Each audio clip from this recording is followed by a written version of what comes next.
Cada uno de los evangelios nos da un aspecto diferente sobre el Señor Jesucristo. Y al juntar todas esas piezas tenemos un cuadro mayor y una mayor definición sobre quién es Jesús. El Evangelio de Marcos registra a Jesús como el siervo, aquel que vino a cumplir no su voluntad, sino la voluntad de aquel que lo había enviado. Registra lo siguiente Marcos: porque el Hijo del Hombre tampoco vino para ser servido, mas para servir y dar su vida en rescate por muchos. Marcos está registrando entonces que toda la vida de Jesucristo iba a ser servir al Padre en su plan que había diseñado desde la eternidad para que su Hijo, el enviado, el Mesías, diera su vida en sacrificio para la redención de la humanidad. Marcos le corresponde un color, así como a cada uno de los evangelios les corresponde un color. Estos colores los podemos ver descritos en el libro de Éxodo, en la confección del tabernáculo del Antiguo Testamento, porque estos colores tienen un significado. ¿Qué color le corresponde al libro de Marcos? El color rojo carmesí. Podemos aprender más sobre este rojo carmesí. El rojo carmesí, veíamos que se usaba en la confección del tabernáculo del Antiguo Testamento. ¿De dónde se obtenía la tinta, este rojo? Esta tinta se obtenía de un gusano, un animal despreciado, un animal que no se le daba valor. Cuando era ya el tiempo de que la hembra tenía que poner sus huevos, buscaba un árbol y trepaba a ese árbol y se adhería a la madera. Solo lo hacía una vez en la vida. Ahí, adherida al árbol, se ponía una concha. Y estando ella dentro de la concha, ya desovaba. Al poner ahí sus huevos, llegaba el momento en que las larvas nacían. Y pasaban 3 días donde las larvas se alimentaban de la madre. Al estarse alimentando de la madre, empezaban a absorber el color rojo de la madre. Así es que todas estas larvas quedaban impregnadas, teñidas de ese color rojo, y no nada más ellas, sino también la madera. Si alguien quería desprender a este gusano de la madera, no podía hacerlo. Estaba tan adherida a la madera que si lo hubiera hecho, desgarraba a esta hembra y le quitaba la vida. Después, en el 4.º día, este gusano, su cola lo enrollaba hacia su cabeza, formando una especie como de corazón. Al dar toda su tinta hacia sus crías, ella quedaba completamente blanca. Y pasado un tiempo, se veía como un pedazo de lana adherida a la madera. Y cuando ya se deshidrataba más, empezaba a caer sobre la tierra. Y todos estos gusanos cayendo hacia la tierra en color blanco, se veía como nieve que quedaba en la tierra. Este gusano que da la tinta rojo carmesí es un cuadro del Señor Jesucristo, quien fue, como dice Isaías en uno de sus cantos, despreciado, desechado de los hombres como un gusano. El libro de los Salmos, en capítulo 22, versículo 6, registras: mas yo soy gusano y no hombre, oprobio de los hombres y desecho del pueblo. Y podemos aprender más sobre este gusano al leer el libro de Isaías en su capítulo 1, versículo 18. Venid luego, dirá Jehová, y estemos a cuentas. Si vuestros pecados fueren como la grana, como la nieve serán emblanquecidos. Si fueran rojos como el carmesí, vendrán a ser como blanca lana. Este gusano ilustra perfectamente este versículo. Y Jesucristo vino a dar su sangre para dejarnos blancos y estar a cuentas con Dios, el despreciado, el desechado de los hombres, el siervo sufriente de Dios. Por amor se entregó totalmente una vez y Él estuvo completamente adherido a la cruz, no por obligación, sino por amor. Y por eso no podías desprenderlo de la cruz, hasta que Él derramó toda su sangre para ser absorbida por nosotros, a quienes tanto Él ama. El libro de Isaías narra 4 cantos o composiciones poéticas sobre el siervo de Jehová. Cada uno de estos cantos nos da aspectos diferentes de la obra de este siervo. Al estudiar este libro de Isaías en la antigüedad, los judíos sabían perfectamente que este siervo de Jehová sería el Mesías, el Hijo de Dios, el enviado de Dios, el Hijo del Hombre, que vendría a entregar su vida para redimir a la humanidad, para redimir al pueblo de Israel y acercarlos. Así es que cuando Jesucristo vino a esta tierra, había personas que estaban completamente con su entendimiento sobre esta porción y a quién se referían.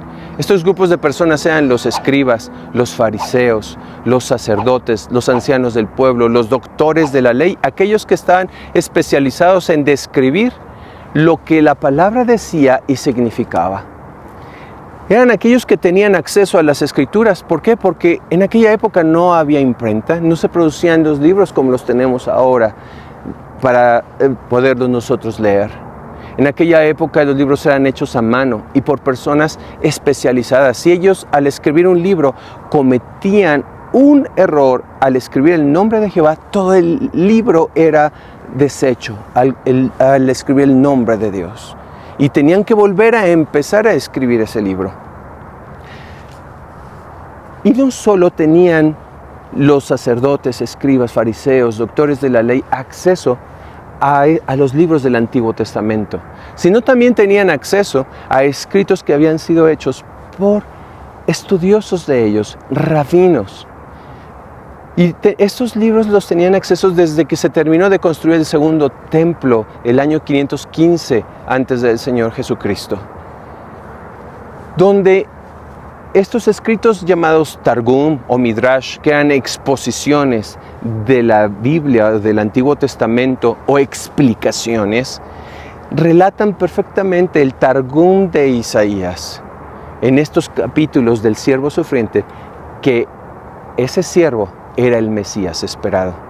Entonces este grupo de personas sabían que el Mesías había de venir. Lo tenían en la ley, en la Biblia, en el Antiguo Testamento, y lo tenían en sus escritos. Y ahora, cuando se les estaba presentando, lo habían rechazado. Y no solo tuvieron esos escritos como testimonio, sino también tenían el relato oral de personas que ellos tuvieron contacto con el Hijo de Dios, el Mesías, el siervo sufriente, y que mejor estas personas que no tenían acceso a los escritos pudieron reconocer que Jesús era el siervo sufriente de Dios. Personas como Simeón el anciano, Ana la profetisa, que vieron a Jesús como bebé y dijeron: he aquí el Mesías que ha de rescatar a Israel. Mismo Jesús fue un testimonio cuando estaba hablando con ellos a la edad de 12 años afuera del templo sobre la ley y la palabra de Dios. Ellos mismos se asombraban sobre la sabiduría que tenía y el conocimiento de la palabra de Dios.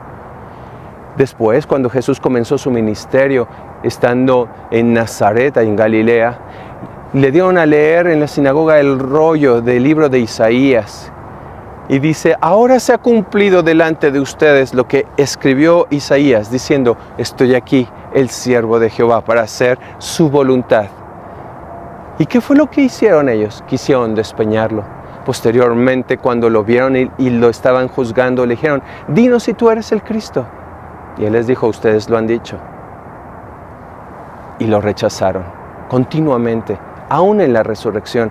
Tuvieron el testimonio de los soldados que estaban puestos para cuidar que nadie moviera la piedra que cubría la tumba. ¿Por qué? Porque estos soldados vieron cuando un ángel se les apareció a las mujeres y les dijo: ¿a quién buscan en este lugar? A Jesucristo, el que ustedes buscan. Él ha resucitado, no está ya en esta tumba. Las mujeres corrieron a avisarle a los discípulos, pero los soldados corrieron a avisarles a los sacerdotes y a los fariseos lo que ellos habían visto. Y todo el tiempo estuvieron rechazando al siervo de Jehová.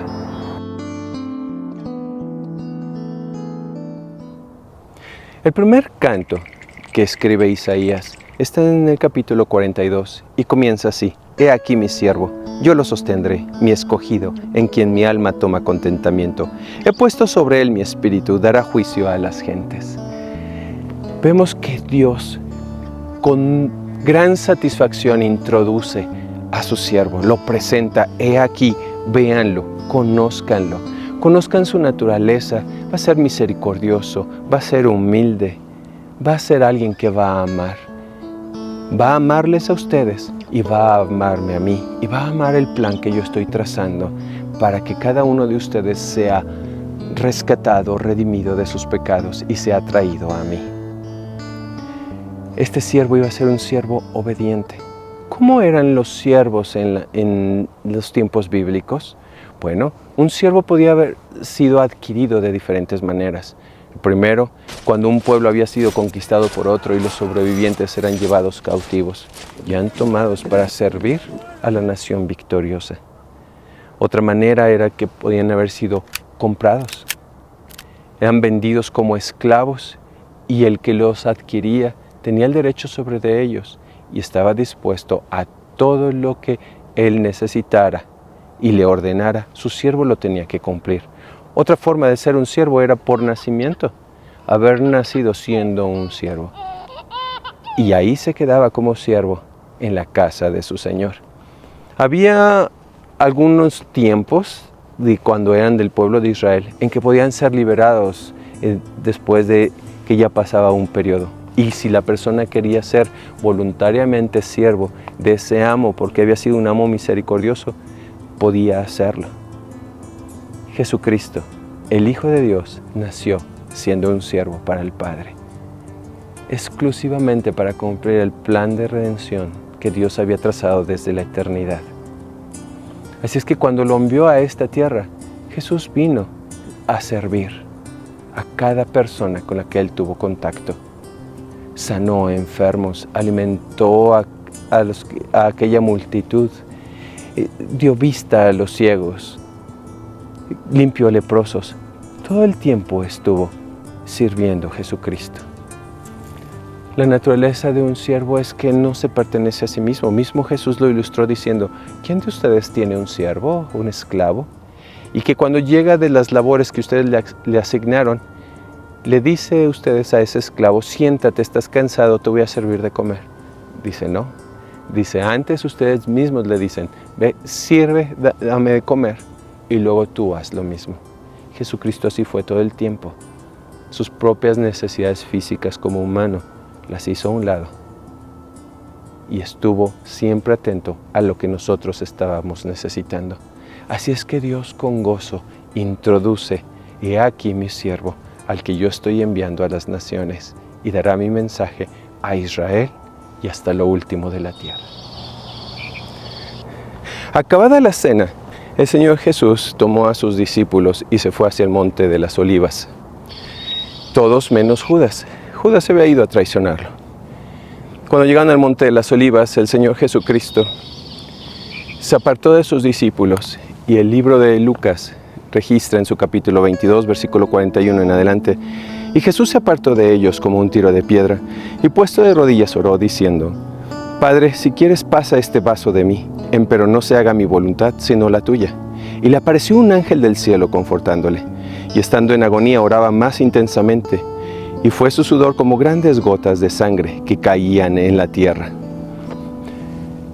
¿Qué estaba sucediendo aquí? El Padre le había dicho al Señor Jesucristo desde la eternidad que había un plan de redención para la humanidad. El Padre sabía que la humanidad que Él iba a crear se iba a apartar de sus leyes y que iban a pecar. Entonces que se necesitaba un sacrificio de alguien que tomara el lugar de la humanidad y derramara su sangre para limpiar los pecados de la humanidad y redimirlos, y que la humanidad pudiera regresar con el Padre nuevamente a esa comunión y armonía que el Padre había planeado desde la eternidad. El plan era que Jesucristo llegara hasta la cruz, pero ahora tenemos a Jesús muriendo ahí en el huerto de Getsemaní, derramando sangre, sudando sangre por toda su piel. Entonces, Él estaba siendo probado ahí, si iba a ser fiel al Padre o tenía su propio plan, como dice en Hebreos, que Jesús fue probado en todo y sin pecado. Entonces, Jesucristo, la agonía que Él tenía aquí, no era que tuviera miedo de ir a la cruz, Eso sería una contradicción a todo lo que está establecido desde el Antiguo Testamento, a todo lo que Jesucristo les dijo a sus apóstoles, de que Él era necesario que fuera y diera su vida por los pecados de la humanidad, que fuera rechazado por los sacerdotes. Entonces, la oración de Jesús ahí en el Getsemaní podremos parafrasearla de la siguiente manera: Padre, si tú tienes otro plan para redimir a la humanidad y has cambiado lo que tú me contaste desde la eternidad, está bien, yo quiero sujetarme a ello, pero Padre, si no es así, permíteme llegar hasta la cruz y ser el sacrificio por los pecados de la humanidad. Esa era la gran prueba para Jesús, y Él salió victorioso, amando al Padre y siendo sujeto a Él. Por otro lado, ¿qué más estaba sucediendo en Getsemaní? Si nosotros nos trasladamos al libro de Éxodo y Levítico en el Antiguo Testamento, ahí vemos que el sumo sacerdote o el sacerdote que iba a ofrecer un animal en sacrificio tenía que ser un animal sin mancha, sin ningún defecto. Ese sacerdote ponía sus manos sobre la cabeza del animal y empezaba a confesar los pecados por quien ese animal iba a ser sacrificado, es decir, ese animal iba a tomar el lugar de la persona o de la nación de Israel o de algún sacerdote o de algún gobernante, e iba a ser ofrecido en el altar por sacrificio, porque la ley dice que el alma que pecare, esa morirá. El castigo que merece la humanidad por los pecados es la muerte. Entonces, el sumo sacerdote poniendo sus manos confesaba los pecados y los pecados eran traspasados sobre el animal. Pero la sangre del animal era una sangre imperfecta, no era una sangre como la del Hijo de Dios. Entonces, cada año tenían que hacer un nuevo sacrificio y confesar los mismos pecados y ponerlos sobre el animal, porque la sangre del animal solo cubría el pecado de la humanidad, no los borraba. Se necesitaba un sacrificio perfecto, y el sacrificio perfecto es Jesucristo. Por eso Juan dijo cuando vio venir a Jesús: "He ahí el Cordero de Dios que quita el pecado del mundo, puro, limpio y sin mancha", como aquí en Getsemaní también estaba siendo Él puro, limpio y sin pecado, sujeto totalmente a la voluntad del Padre. Entonces, desde Getsemaní, el Padre estaba empezando a poner los pecados de la humanidad, desde el primer hombre que Él creó sobre la tierra, hasta el último hombre que vivirá sobre esta tierra, tomó todos esos pecados y los puso sobre Jesucristo. El canto de Isaías sobre el siervo sufriente dice que el rostro de este siervo, el Mesías, iba a ser completamente desfigurado.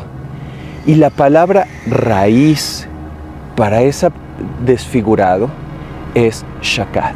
Y shakat significa corrupción, significa ser destrozado, ser destruido. Ese versículo continúa diciendo que su apariencia iba a ser ya no como de hombre. ¿Por qué? Porque toda la corrupción de los pecados de la humanidad que iban a venir sobre Jesucristo era lo que estaba desfigurando su rostro, toda nuestra maldad. Entonces Jesús estaba teniendo ese sufrimiento también sobre sí mismo ahí en el huerto. Y estaba empezando a derramar su sangre desde el huerto para la limpieza de los pecados de la humanidad. Más adelante, cuando terminó toda esa prueba para Jesús, ¿qué sucedió? Se acercó Judas, que venía con todo un grupo de gente. La Biblia lo describe como una turba, con una espada, con palos para prender a Jesús. Los otros discípulos tuvieron miedo y huyeron y dejaron a Jesús solo.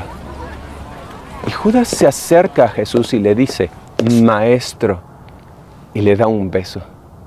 Y Jesús le dice: "Amigo, con un beso me entregas". ¿Con qué estaba teniendo contacto Judas, el traidor?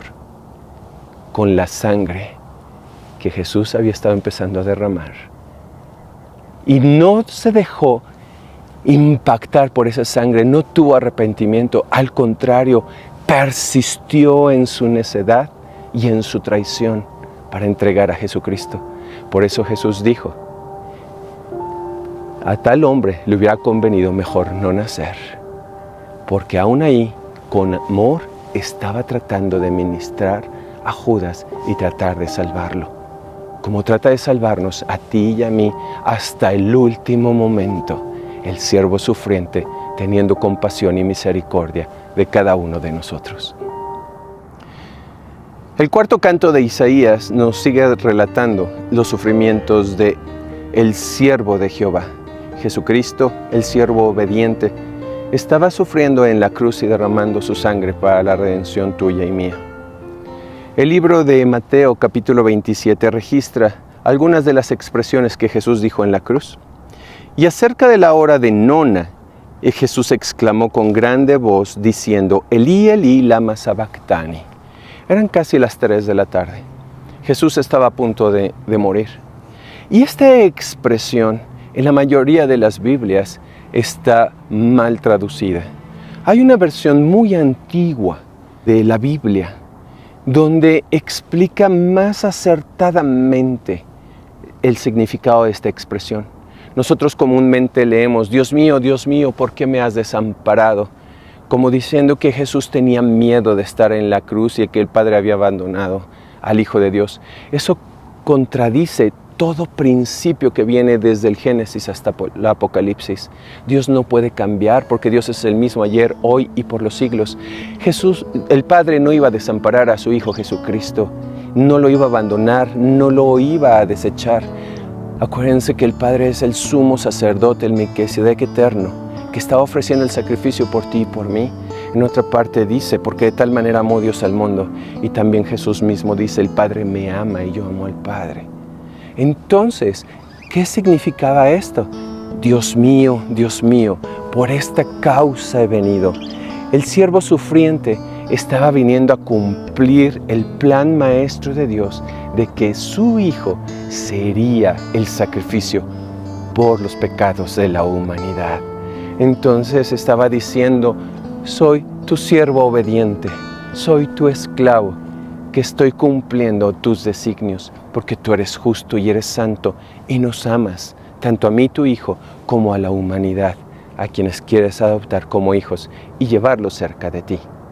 Posteriormente, los evangelios registran otra expresión de Jesús en la cruz. Consumado es. ¿Qué significa eso? Victoria. La victoria sobre el pecado ha sido ganada. Padre, se llevó a cabo tu plan que trazaste desde... Ahora el propósito de ese plan va a ser conocido, que tú eres bueno, que tú eres santo, que tú eres justo, que tú nos das lo mejor, que tú eres un Dios bueno y que tú amas a tu creación. Tu creación podrá conocerte y podrá tener vida eterna y acercarse a ti por medio de mi sangre. Consumado es, se ha llevado a cabo tu plan de redención para la humanidad. Ese grito de victoria de Jesús en la cruz debe de penetrar nuestros corazones y nuestro ser para motivarnos y decir, Jesús tomó la victoria sobre todas mis fallas y tengo esperanza.